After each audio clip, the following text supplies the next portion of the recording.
अगला topic start हो रहा है सॉल्वेंसी रेशियोज।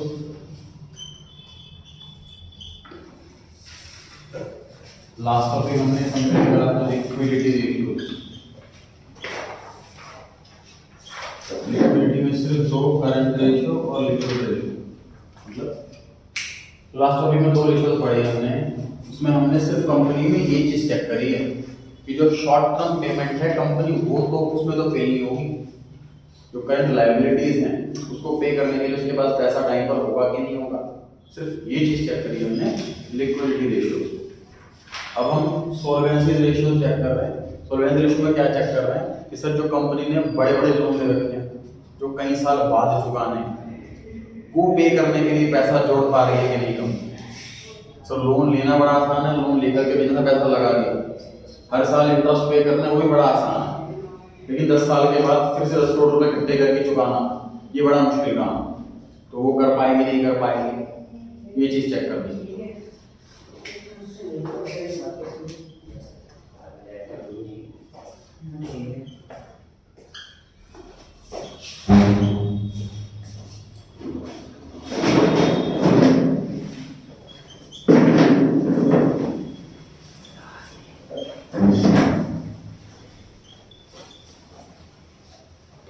सॉल्वेंसी रेशियो के अंदर पहली रेशियो डेट इक्विटी रेशियो, नाम में फॉर्मूला है डेट अपॉन इक्विटी।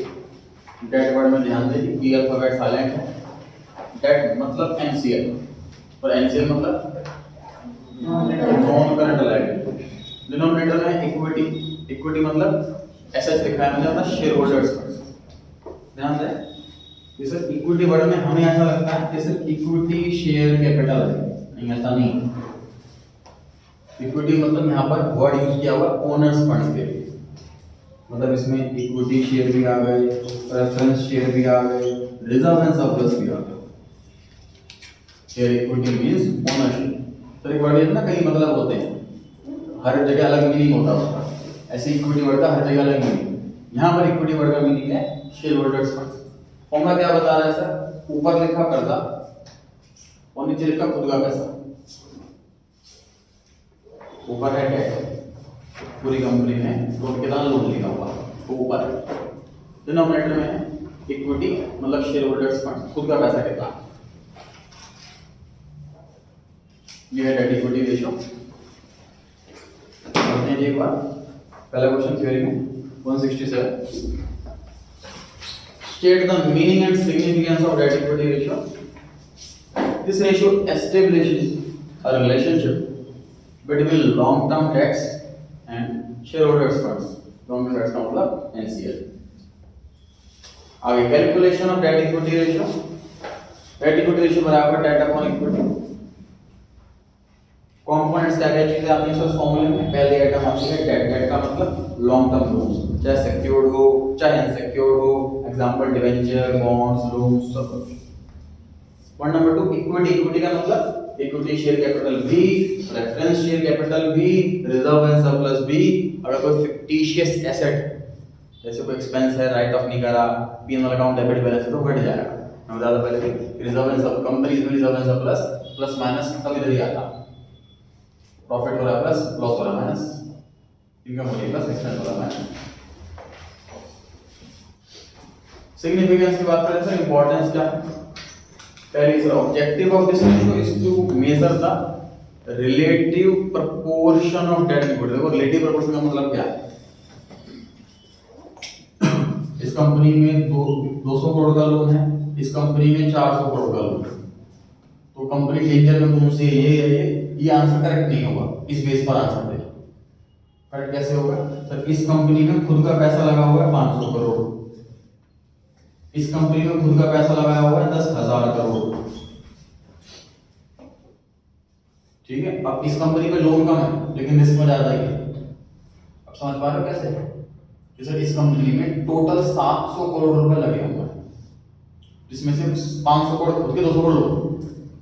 अच्छा खासी परसेंटेज है।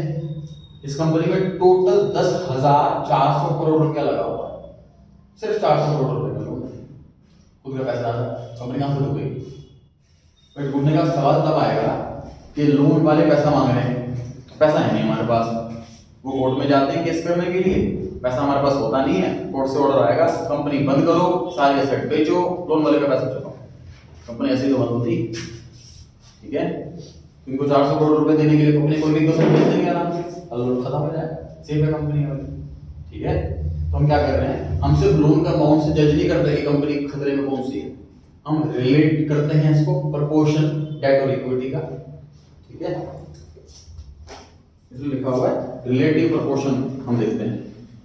पॉइंट नंबर 2 दूसरा फायदा क्या है, this ratio should generally be less than 1 as since it will show the claim of owners are greater than those of them. क्या मतलब है, अब लिखा हुआ है रेशियो 1 से छोटी होनी चाहिए, ये दोनों रेशियो 1 से छोटी, इससे क्या फायदा फैमिली को पता लगेगा कि खुद का पैसा ज्यादा कर देगा कम।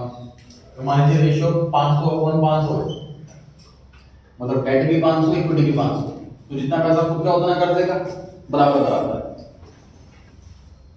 और ये 400/500 है, तो खुद का पैसा ज्यादा कर देगा कम, अच्छा। ये 600 और ये 500 है, तो खुद का पैसा कम कर देगा ज्यादा, ये सिक्योरिटी पॉइंट ऑफ व्यू से नेगेटिव हो गया, ठीक है। इसमें लिखा हुआ पॉइंट नंबर 2 में कि रेशियो 1 से कम होगी तो मतलब खुद का पैसा ज्यादा कर देगा पैसा, तो सेफ्टी पॉइंट ऑफ व्यू से अच्छा रहेगा। Third point, it is not good for a business to have more debt than equity, ज्यादा कर्जा लेना कंपनी की सेफ्टी के लिए अच्छा नहीं है। Fourth point, if the ratio is more than 1 it will indicate a high degree of debt in the capital structure. Capital structure का वर्ड क्या मीनिंग होता है, कैपिटल स्ट्रक्चर वर्ड कैपिटल भी है बोला फाइनेंशियल मैनेजमेंट में, ग्रेजुएशन पढ़ेंगे third year में। ये हमारी बैलेंस शीट में हम टोटल पैसा कहां से ला रहे हैं, तो बिना स्टार्ट करके दो ही पैसा लोग देते हैं, खुद का पैसा और लॉन्ग टर्म लोन वाला पैसा। स्टार्ट करने के लिए यहीं से दो पैसा आता है, इन दो जगहों से पैसा आता है। तो ये हमारा स्ट्रक्चर, कभी ये ज्यादा कभी ये ज्यादा, कभी ये कम कभी ये ज्यादा, तो कुछ भी होता रहेगा, ये हमारा कैपिटल स्ट्रक्चर है। इसके अंदर डेट अगर ज्यादा है तो कंपनी के लिए सेफ नहीं है, ये बात लिखी है यहाँ।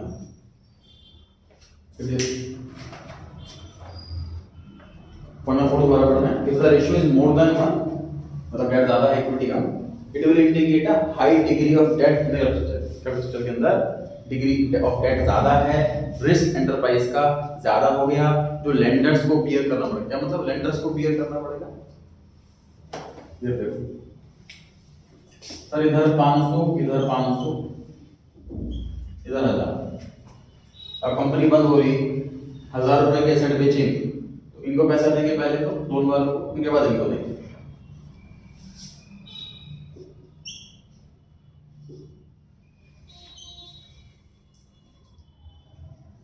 एसेट बेचेंगे, जरूरी नहीं 1000 में बिक जाएगी, जरूरी नहीं है, कम में बिक सकती है भाई। सर बिल्डिंग के अलावा कौन सी ऐसी आइटम है जो ज्यादा में बिकती है, कोई भी बिल्डिंग मशीन कोई भी आइटम बेचो हमेशा घाटे में बिकेगी, बिल्डिंग को छोड़ कर, है ना।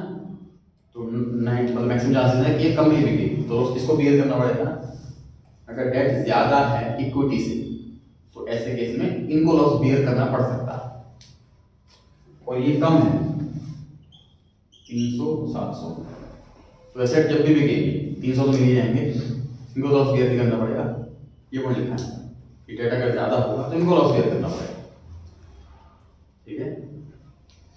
तो सर जो इतना भी टॉपिक पढ़ा हमने थ्योरी में पढ़ा, उन सब में सारी बुराइयां लिखी हुई हैं डेट की, कि सर एनसीएल बड़ी बेकार चीज है, कम से कम लो उतना अच्छा है, कंपनी डूबने के चांस कम हो जाएंगे वगैरह वगैरह।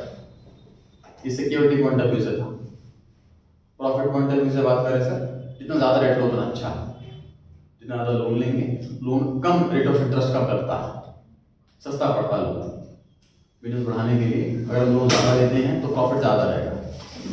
अभी इसमें हमने थ्योरी में पढ़ा है कि 1 से कम हो अच्छा है, रिस्क कम रहेगा, लेकिन बड़ा टॉपिक के बगल में ब्लू कलर से आइडियल रेशियो क्या लिखी, 2:1।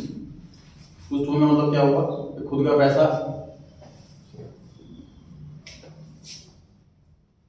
500 तो कर्जा लो डबल, इसको आइडियल रेशियो कहा जा रहा है। खुद का पैसा 500 और डेट लो डबल, इसको आइडियल रेशियो कहा जा रहा है 2:1। सिंपल सी बात है सर, बिजनेसमैन हमेशा ट्राई करता है जितना मैक्सिमम लोन मिल जाए उतना अच्छा। लोन मांगने के लिए जाता है बिजनेसमैन, उसने अपना इन्वेस्टमेंट का प्रपोजल दिखा दिया, तो बैंकर पूछता है कितना लोन चाहिए, सर कितना मिल सकता है, मैक्सिमम उतना दे दो। फिर हमारा 100 करोड़ का 100 करोड़ रुपये लोन चाहिए मुझे, फिर वो कहता नहीं जी आपका 80 करोड़ पास होगा, वो कहता ठीक है 80 करोड़ दे दो। Reason is the cheapest source of the business expand करने के लिए मुझे पैसा चाहिए। पैसा या तो मैं शेयर इशू करके लाऊंगा या लोन लेकर लाऊंगा, दो ही ऑप्शन है। शेयर इशू करने का मतलब नए लोगों को पार्टनर बनाना, प्रॉफिट में हर साल शेयर ले जाएंगे, वो कंपनी की वैल्यू बढ़ती है उनकी वैल्यू बढ़ेगी। समझ आ रही है बात? सिंपल सी बात समझिए, आपको अपना बिजनेस एक्सपेंड करना है तो अपने फ्रेंड से लोन लोगे, उसको पार्टनर बनाओगे, जिसमें आपको प्रॉफिट ज्यादा रहेगा, उसकी कैलकुलेशन लगाओ। तो लोन लेकर से ज्यादा फायदा है। लोन लोगे, हर साल इंटरेस्ट दोगे, जैसे आपके पास पैसा अच्छा जुड़ जाएगा लोन चुका दो, सारा बिजनेस आपका, सारी नई नई ब्रांचेस पूरी सारी आपकी। ठीक है, फ्रेंड को पार्टनर बना लोगे, प्रॉफिट का हिस्सा ले जाएगा, सारी ब्रांचेस में उसका राइट आ जाएगा, है ना। इसलिए डेट ज्यादा लेना सही है प्रॉफिट के पॉइंट ऑफ व्यू से, डेट कम लेना सही है सिक्योरिटी के पॉइंट ऑफ व्यू से। ठीक, अब हाँ एज ए इन्वेस्टर हर एक की अपनी थिंकिंग है कि मुझे प्रॉफिट ज्यादा देखना है, मैं रिस्क ले सकता हूँ, तो मैं ज्यादा रेट वाली कंपनी पैसा लगा सकता हूँ। एक मुझे लगता है कि मुझे पैसा सेफ जगह लगाना है, थोड़ा प्रॉफिट कम आ जाए लेकिन मैं सेफ जगह पैसा लगाऊंगा, इस टाइप की मेरी थिंकिंग है, तो इसमें कम डेटा उसमें पैसा लगाऊंगा। सिंपल। बढ़िए आगे।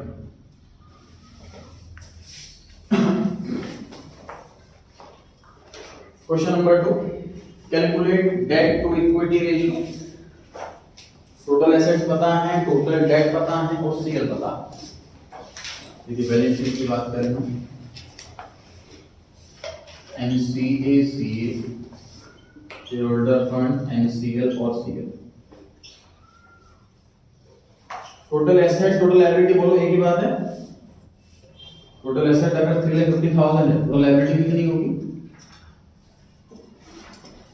उसके बाद लिखा है टोटल डेट का मतलब NCL प्लस CL, है ना। टोटल डेट का मतलब NCL plus CL। Share holder fund निकाल सकते हो आप इससे,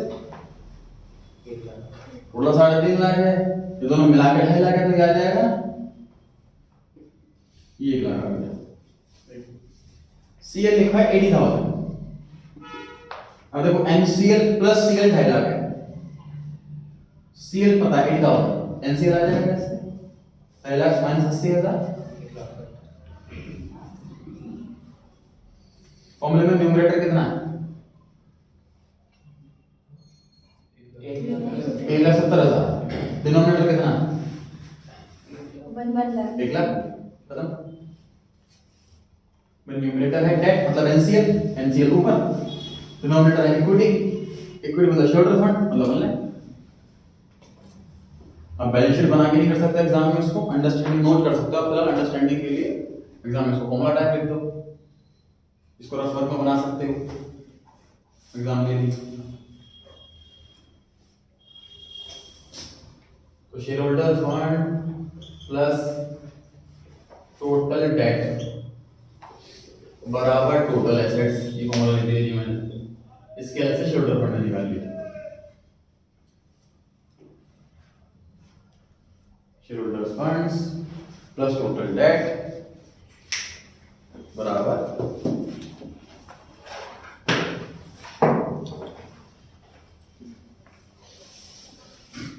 टोटल एसेट्स, इसकी हेल्प से शेयरहोल्डर फंड निकाल दिए। टोटल डेट बराबर NCL प्लस CL, इसकी हेल्प से NCL निकाल लिया।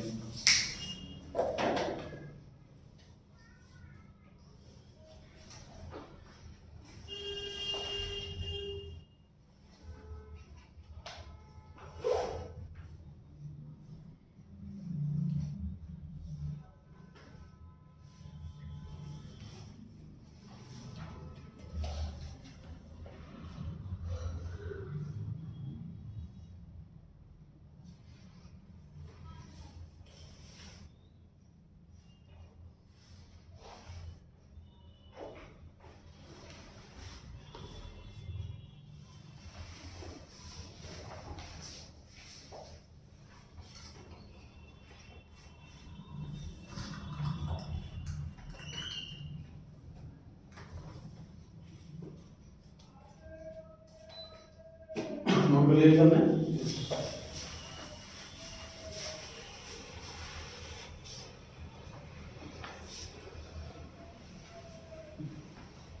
कितना आंसर आ गया? 1.7। क्वेश्चन नंबर 3 पर आ गए हैं। From the following information calculate debt to equity ratio try कीजिए। सारे आइटम्स अवेलेबल हैं।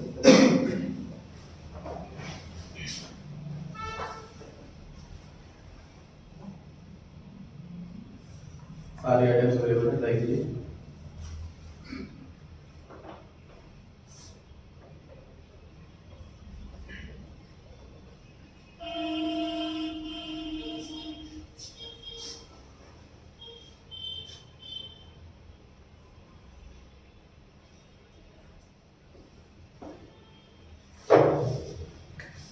लॉन्ग टर्म बोरोइंग्स और लॉन्ग टर्म प्रोविजन, इन दोनों को मिलाकर क्या बनेगा?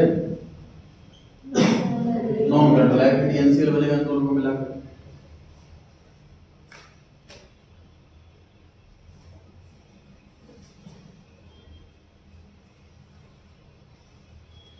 करंट लायबिलिटी पता 50,000, नॉन करंट एसेट्स पता, और करंट एसेट जो चाहिए वही नहीं पता, बाकी सब पता। पूरी बैलेंस शीट में शेयर होल्डर फंड के अलावा सब कुछ पता। लगा दो शेयर होल्डर्स को, टोटल एसेट्स का कर दो, वही टोटल लायबिलिटीज का हो जाएगा।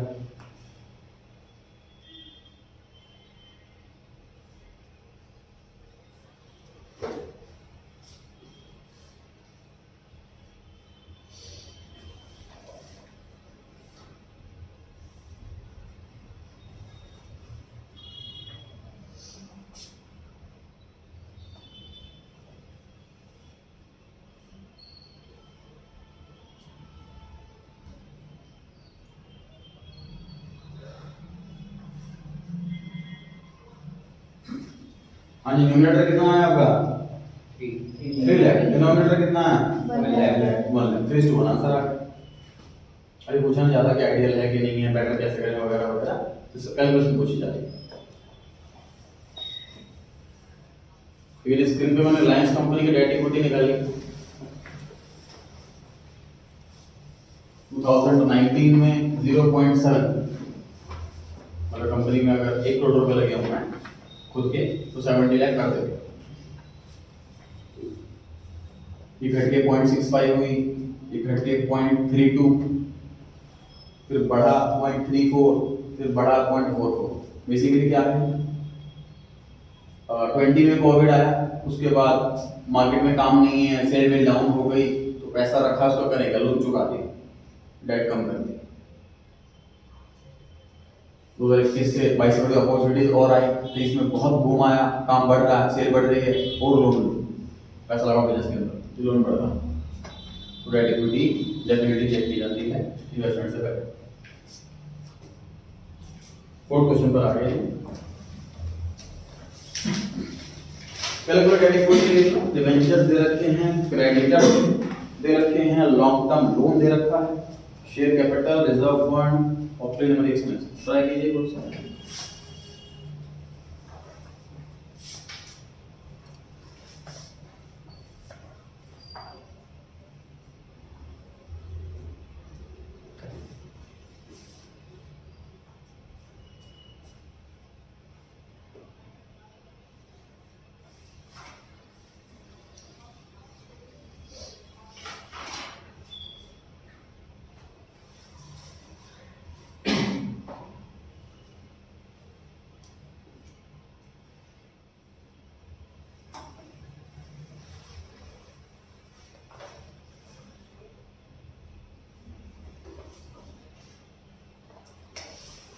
डिवेंचर्स और लॉन्ग टर्म लोन, दो चीजें एनसीएल का पार्ट बन गया, मतलब 12 लाख। वाला भी आगे लिखना है ना, लिख के देखो फॉर्मूले में, debenture plus long term loan बराबर नॉन करंट लायबिलिटी या debt. Share capital 2 lakh, reserve fund इसी के अंदर आएगा 1,20,000, 3,20,000, फिर एक्सपेंस माइनस हो जाएगा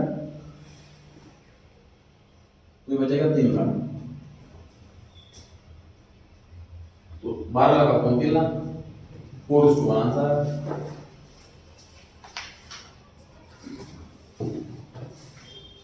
देखिए जी, रेशियो दे रखी है 5 सालों की, 19, 20, 21, 22, 23 financial ratios of Reliance industries. ये प्रॉफिटेबिलिटी रेशियोज हेडिंग है, ये हम पढ़ने वाले हैं आने वाली क्लासेस में। लिक्विडिटी रेशियोज हेडिंग है, ये हम पढ़ चुके हैं। लिक्विडिटी रेशियोज में कितनी दे रखी है हमारे सिलेबस में? सिर्फ 2, करंट रेशियो और quick ratio.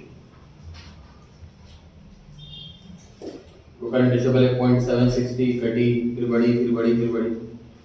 Current ratio liquid ratio ऐसी चीजें हमने याद तो कर लिया 2:1 या 1:1 आइडियल रेशियो होनी चाहिए, लेकिन ये डेफिनेटली हर बिजनेस टू बिजनेस डिपेंड करती है कि बिजनेस में ज़्यादा करंट रखनी जरूरी है, किसी में बहुत कम रखनी जरूरी है, किसी में करंट लायबिलिटी बहुत ज़्यादा होती है, किसी में होती ही नहीं, किसी में काम उधार का होता ही नहीं। तो हर टाइप के बिजनेस अलग होता है।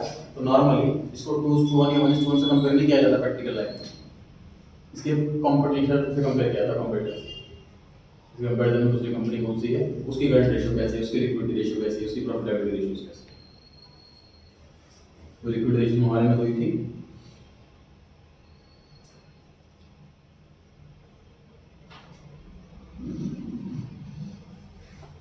ये डेट इक्विटी रेशियो इधर है। चलिए अब आगे बढ़ते हैं क्वेश्चन नंबर 5। कंपनी पूरी बैलेंस शीट बना करके दे दी क्वेश्चन नंबर 5 में, और डेट इक्विटी रेशियो मांगी है कि आपको बस छाटना है डेट और छाटनी है इक्विटी। खत्म क्वेश्चन।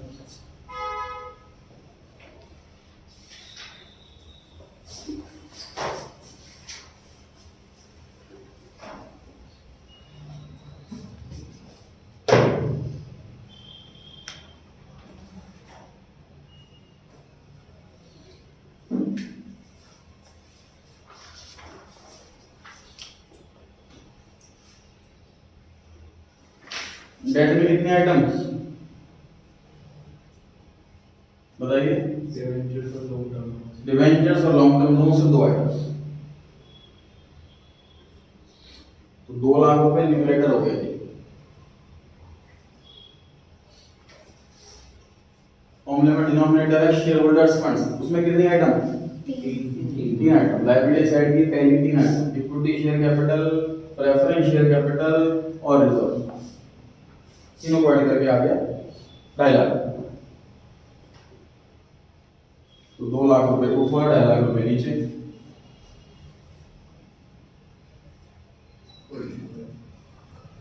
डाउट लगेगा क्वेश्चन कैलकुलेशन में?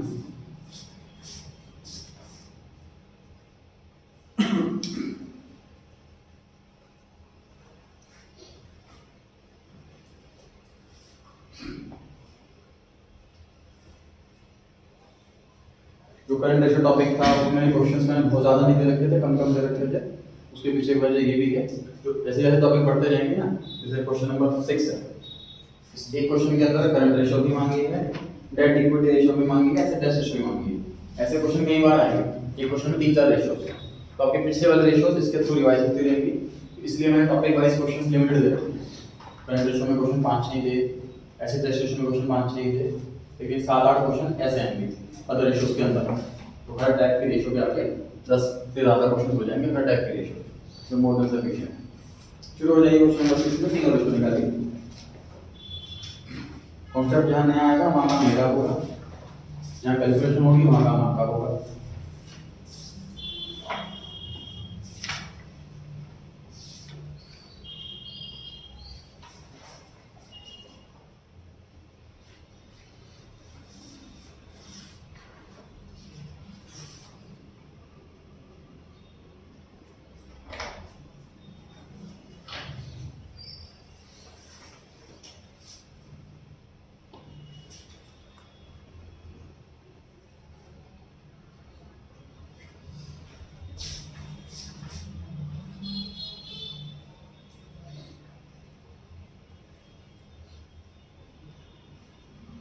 बिंदु बताइए करंट रेशियो में न्यूमरेटर में कौन से आइटम लेंगे? आइटम्स का नाम बताइए। करंट रेशियो में न्यूमरेटर में आता है करंट असेट, नाम पढ़िए, क्या आएगा इसमें? Inventories, debtors, cash, liquid expense. तो ये चार आइटम को मिला दो तो करंट एसेट आ जाएगी, मतलब करंट रेशियो का न्यूमरेटर आ जाएगा। इन चारों को ऐड कर दीजिए। खुशी, करंट रेशियो में डिनोमिनेटर होता है करंट लायबिलिटी। आइटम्स का नाम पढ़िए, क्या आएगा इसमें?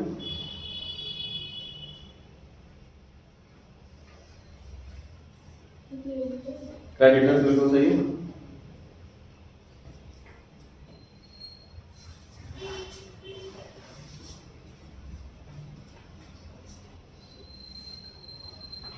कृति क्रेडिटर्स और डिबेंचर, ऋषि का क्रेडिटर्स और प्रोविजन फॉर टैक्स हर साल पे करना होता है, करंट लायबिलिटी होती है। तो दो आइटम है करंट लायबिलिटी के अंदर, क्रेडिटर्स और प्रोविजन फॉर टैक्स। ये दो आइटम बनेंगे डिनोमिनेटर, तो फॉर्म वाले पॉइंट का आंसर आ जाएगा। उसके करंट एसेट कितनी है टोटल?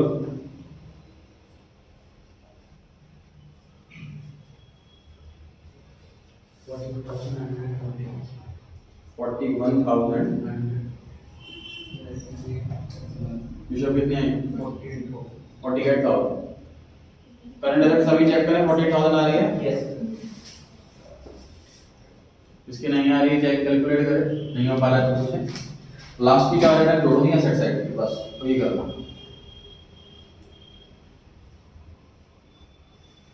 आदित्य करंट लायबिलिटी कितना आ रहा है? 48,000 आ रही है करंट लायबिलिटी भी, 48,000 आ रही है करंट एसेट भी, तो 48,000 अपॉन 48,000 आंसर आ गया 1:1। इसका नहीं हो पा रहा है, पूछ सकता है।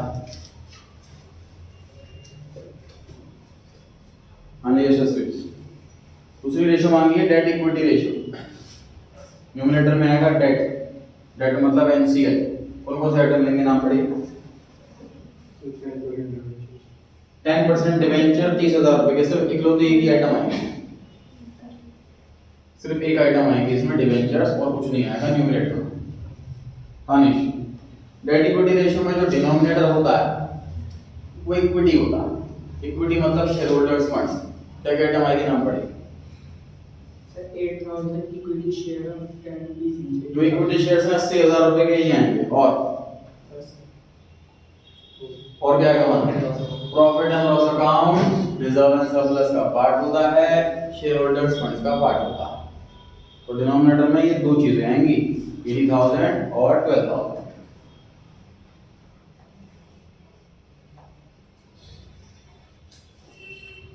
तो न्यूमरेटर हो गया 30,000, डिनोमिनेटर हो गया 92,000।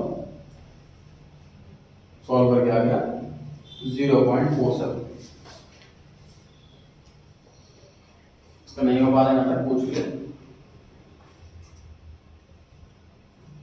हाँ जी आशीष, आपकी बारी है। एसिड टेस्ट रेशियो न्यूमरेटर में आती हैं क्विक एसेट्स, या फिर इसे लिक्विड एसेट भी बुलाते हैं। आइटम्स का नाम पढ़िए, कौन कौन से आइटम आएंगे इसमें? Debtors and cash.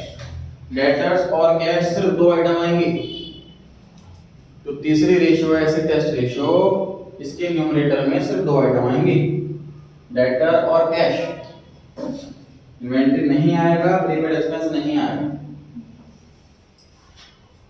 डिनोमिनेटर में क्या आता है? डिनोमिनेटर में आती है करंट लायबिलिटी। करंट लायबिलिटी हम पहले सॉल्व कर चुके हैं फर्स्ट पार्ट में, 48,000। एकदम टोटल कितना हुआ न्यूमरेटर का? 22,500। कितना?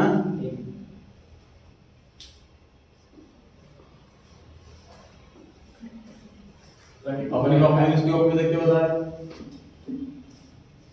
22,560। ये न्यूमरेटर हुआ, डिनोमिनेटर 48,000। आंसर है 0.47। डेट इक्विटी का 0.33 था, ऐसे टेस्ट रेशियो का 0.47।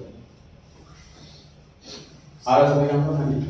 डेट इक्विटी में 0.326 को राउंड ऑफ करके लिखा हुआ है। हाँ,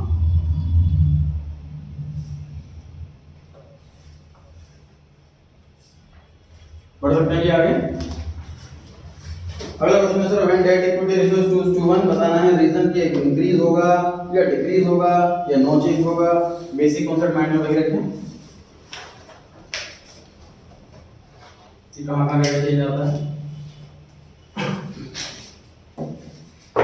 पहले आइटम में डिवेंचर रिडीम कर दिया, डिवेंचर रिडीम करेंगे न्यूमरेटर घट जाएगा, न्यूमरेटर घट जाएगी तो रेशियो घट जाएगी।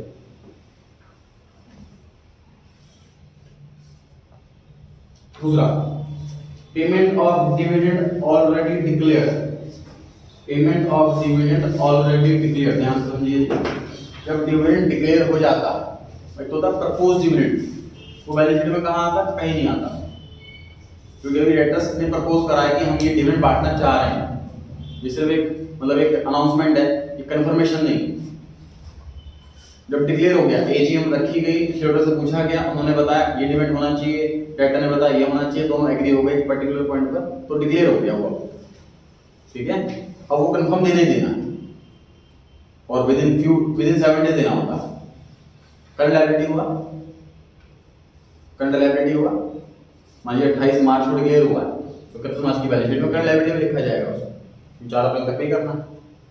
तो डिविडेंड डिक्लेयर कर दिया, करंट लायबिलिटी हो गई। जब डिविडेंड पे करेंगे तो करंट लायबिलिटी घटेगी और कैश घटेगा, मतलब यहाँ चेंज आना, CA और CL, और हम इस रेशो में इन दोनों पर चर्चा कर रहे हैं, NCL पे और SH पे, इसलिए नोट।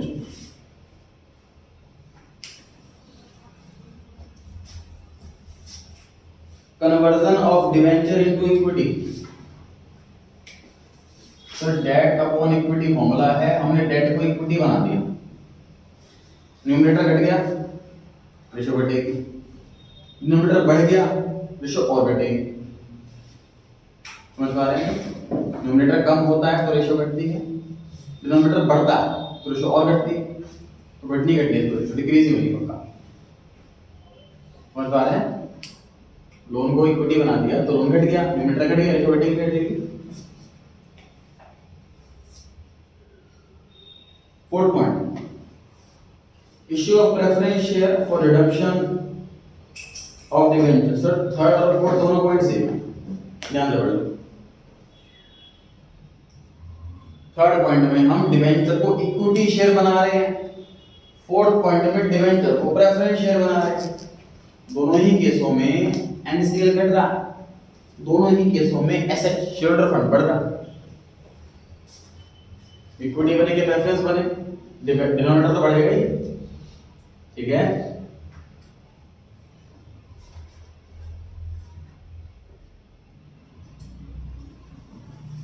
पॉइंट नंबर 5, लोन ले लिया तो न्यूमरेटर बढ़ेगा कि घटेगा? बताइए, न्यूमरेटर बढ़ेगा तो रेशियो बढ़ेगी।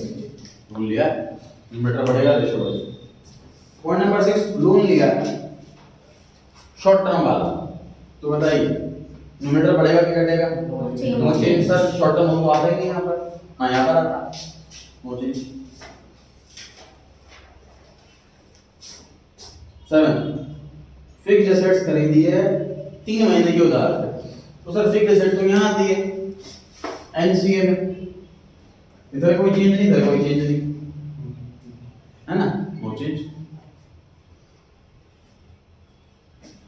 फिक्स्ड एसेट खरीदी है लॉन्ग टर्म डेफर्ड पेमेंट, इसका मतलब क्या हुआ? देखो पॉइंट नंबर 7 में क्या हो रहा है? पॉइंट नंबर 7, 1 करोड़ की मशीन खरीदी और कहा 3 महीने बाद पैसे दे देंगे। पॉइंट 7 में ऐसा हो रहा है। पॉइंट नंबर 8 में क्या हो रहा है कि 1 करोड़ की मशीन खरीदी और दुकानदार को बोला भाई तेरे को 10 लाख रुपए हर साल देंगे 10 साल, 1 करोड़ रुपए ऐसे देंगे हम। लॉन्ग टर्म में डेफर करना मतलब पोस्टपोन करना। ठीक है, तो दोनों में फिक्स्ड एसेट खरीद रहे हैं, फिक्स्ड एसेट तो यहाँ आती है, यहां से क्या लिंक है? लिंक है। 7th केस में 3 महीने की उधारी CL बढ़ा, सेकंड केस में 10 साल की उधारी NCL भी तो आएगा। ठीक है, 10 साल की लॉन्ग टर्म उधारी हो गई ना, NCL बढ़ेगा, NCL बढ़ेगा मतलब न्यूमरेटर बढ़ेगा, न्यूमरेटर बढ़ेगा मतलब रेशियो बढ़ेगा, ठीक है।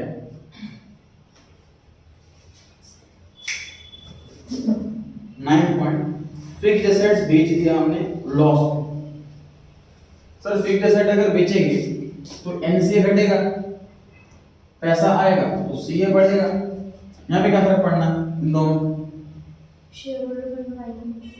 सर लॉस हो गया, लॉस और प्रॉफिट कहाँ आता? Reserve and surplus.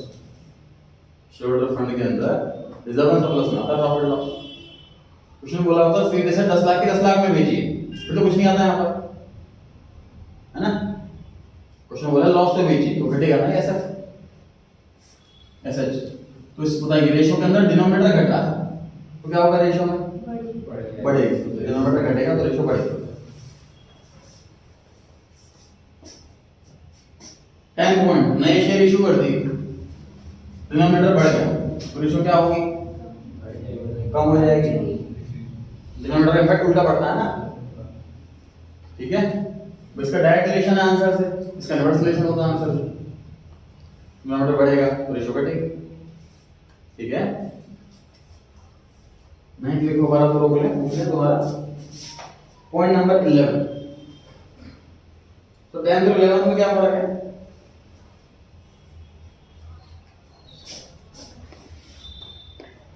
देखो ये है 10 पॉइंट,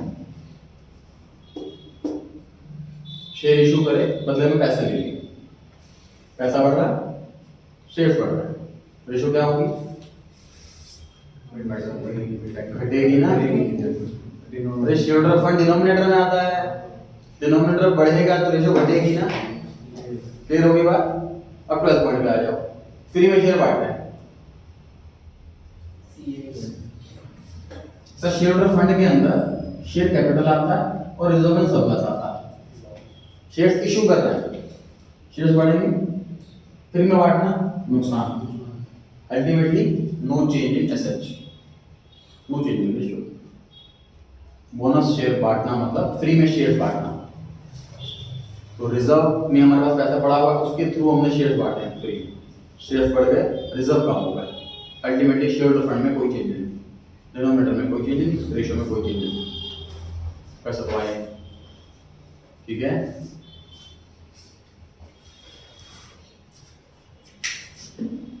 पॉइंट नंबर 12, गुडविल खरीदी है, बदले में शेयर्स इशू हुए।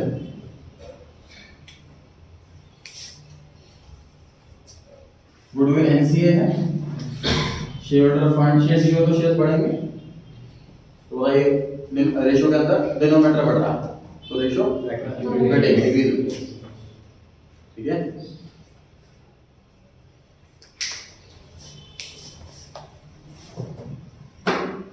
खत्म करो हमारी debt equity ratio, debt upon equity and CL upon equity. तो न्यूमरेटर में है कर्ज का पैसा, डिनोमिनेटर में है खुद का पैसा। अब दूसरी रेशियो पढ़ रहे हैं sir, debt to capital employed. Formula है इसका लॉन्ग टर्म डेट अपॉन में कैपिटल एम्प्लॉयड। कैपिटल एम्प्लॉयड का मीनिंग से लिख लीजिए,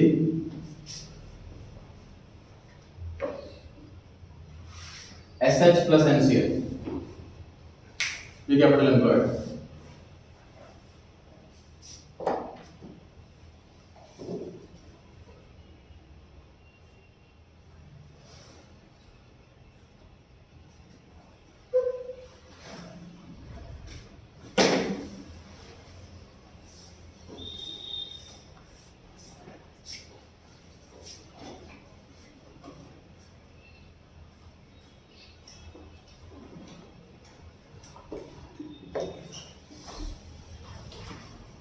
देखिए खुद का पैसा 1000 रुपए लगाया, लोन लेके 500 लगाया, तो डेट इक्विटी क्या बता रहा था? 500 अपॉन 1000, है ना। ऊपर कर्ज का, नीचे खुद का। ये वाली फॉर्मूला क्या बता रहा है? 500 अपॉन 1500, टोटल पैसा डिनोमिनेटर, कर्ज का पैसा न्यूमरेटर। अच्छा इसका आंसर हमेशा 1 से छोटा आएगा, सोच के देखो, हमेशा 1 से छोटा आएगा, क्योंकि NCL upon SH plus NCL। भाई ऊपर एक ही चीज है, नीचे दो चीजें हैं, यही आइटम रिपीट हो रही है, तो ये कुछ ना कुछ तो कभी जीरो तो होगा ही नहीं, शेयर्स कभी जीरो तो होंगे ही नहीं, ये वो पॉजिटिव ही होगा कभी नेगेटिव ही होगा शेयर्स, है ना। तो ये हमेशा 1 से छोटा आएगा इसका आंसर। इसके अगले रेशियो, इन दोनों रेशियो का कितने क्वेश्चंस करेंगे। Total assets to debt ratio, तो नाम भी फॉर्मूला बता रहा है, टोटल एसेट ऊपर डेट नीचे, टोटल एसेट ऊपर डेट नीचे, टोटल पैसा पूरी कंपनी में कितना लगा हुआ है वो ऊपर, कर्जा कितना वो नीचे।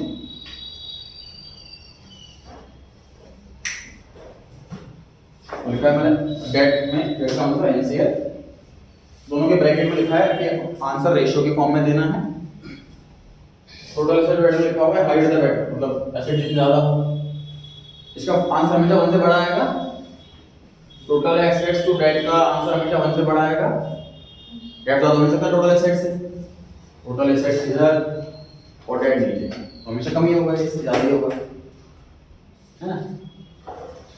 क्वेश्चन नंबर 1 चालू हो जाइए, दोनों रेशियो निकाल लेंगे इसका, क्वेश्चन 1 2 3, इन तीनों क्वेश्चन में दोनों आंसर निकालना है।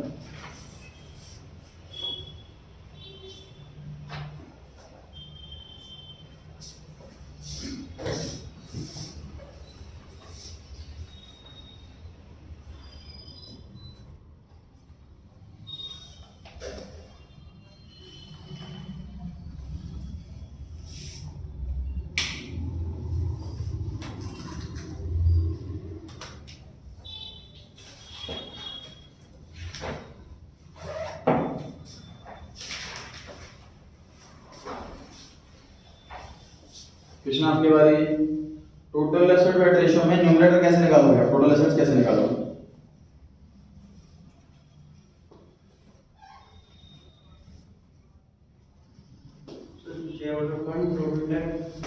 बस 2 item, share holders funds plus total date. देखिए टोटल डेट में क्या आता है, टोटल डेट में ये आता है, और share holder fund plus total date जोड़ दो, टोटल तो आ जाएगी sets, share holder fund plus total date जोड़ दो, टोटल डेट तो आ जाएगी, ठीक है। तो इन 2 आइटम को जोड़ दोगे टोटल एसेट्स आ जाएंगे, न्यूमरेटर आ गया। डिनोमिनेटर में है डेट, वृंदा, डेट कैसे निकालोगे, डेट मतलब एनसीएल कैसे निकालोगे। Total date minus current liabilities. तो टोटल डेट पता है और करंट लायबिलिटी पता है, एनसीएल आ जाएगा। टोटल डेट बराबर NCL plus CL, total debt पता है, सीएल पता है, एनसीएल आ जाएगा।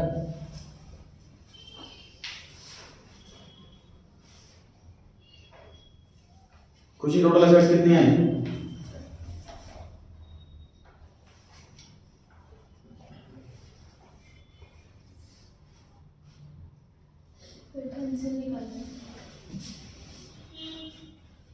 कितनी टोटल एसेट्स कितनी है, 5,20,000।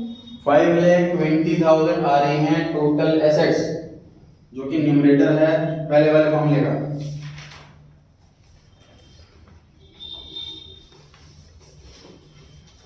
इसी का डिनोमिनेटर कितना है, 3,20,000। 3,20,000 ये डिनोमिनेटर है।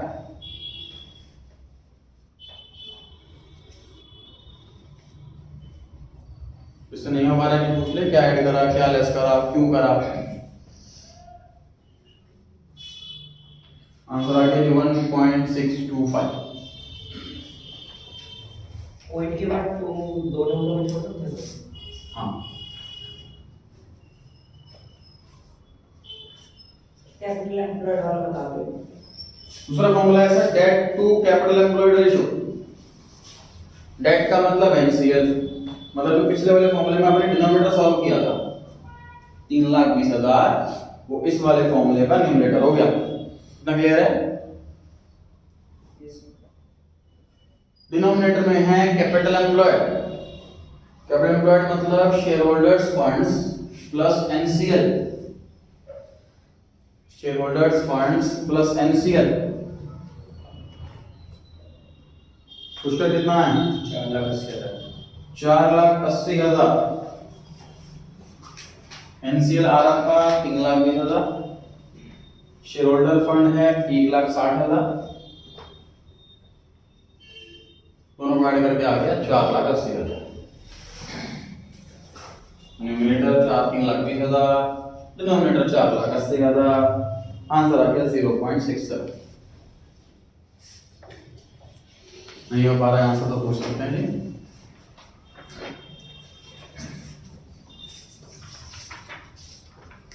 विशुद्ध वाले टॉपिक को रेगुलर रिवाइज करते रहना।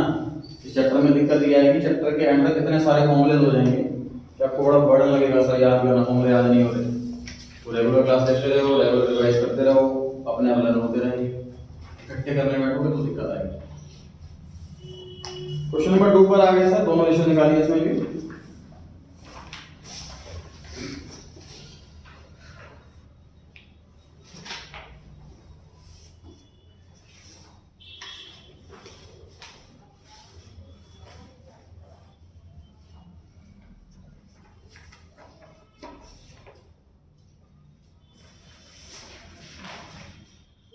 सेकंड पर चेक करा करना